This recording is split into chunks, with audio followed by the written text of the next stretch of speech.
Hi बच्चों, today I'll be showing you how to solve question number 3 from exercise 1.4. Recall pi is defined as the ratio of the circumference say C of a circle to its diameter d, that is pi equal to C upon d. ठीक है, तो this seems to be contradict the fact that the pi is irrational number. How will you resolve this contradiction?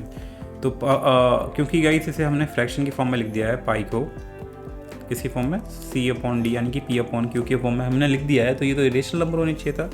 लेकिन fact क्या है हमारा, ये irrational number होता है।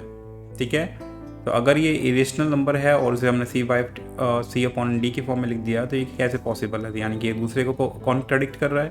तो इसको आप कैसे रिजॉल्व करोगे, कैसे समझाओगे इसे, तो आपको बताना होगा। तो क्योंकि अगर हम सी अपॉन डी की बात करें तो इसकी वैल्यू होती है हमारी 22 अपॉन में 7।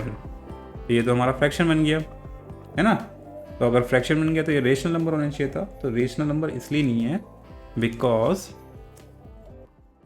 क्यों नहीं है, बिकॉज जो 22/7 है ये अप्रोक्सीमेट वैल्यू है किसकी, पाई की।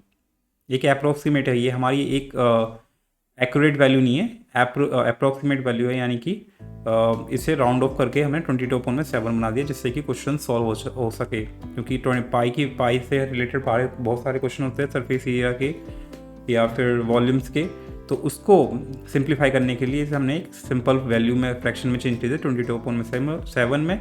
अगर हम इसे डेसिमल में रखते और डेसिमल में सॉल्व करते हैं तो बहुत बच्चों को बहुत परेशानी होती है, बहुत मल्टीप्लिकेशन और बहुत टाइम कंज्यूमिंग वाला हमारा मेथड हो जाता है, इसलिए इसे राउंड ऑफ करके 22/7 बना दिया गया है।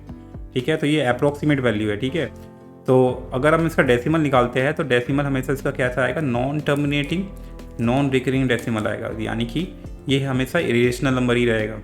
इरेशनल नंबर में क्या होता है, पहली बात तो डेसिमल टर्मिनेट नहीं होता है, रुकता नहीं है, और दूसरा रिपीट भी नहीं होता है उसमें कोई भी वैल्यूज़।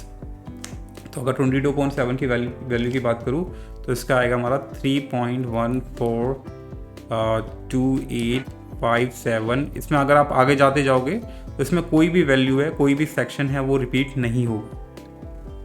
ठीक है, तो हम बोल सकते हैं हैंस जो पाई की वैल्यू है वो 22/7 के बराबर नहीं होती है, एग्जैक्टली बराबर नहीं होती है, ये अप्रोक्सीमेट वैल्यू है।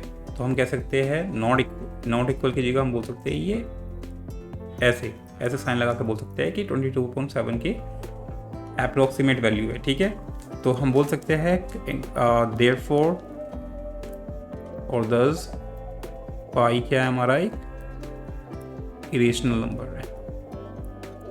क्योंकि हमें पता है कि पाई हमारा इरेशनल नंबर है, लेकिन उसे हम फिर भी 22/7 की फॉर्म में लिख देते हैं। क्यों लिख देते हैं, तो उसका रीज़न आपको बताना था, क्योंकि ये एक अप्रोक्सीमेट वैल्यू है, नॉट एग्जैक्ट वैल्यू। ठीक है, so yeah hope you understood guys. Subscribe for more video, see in the next video for the next question.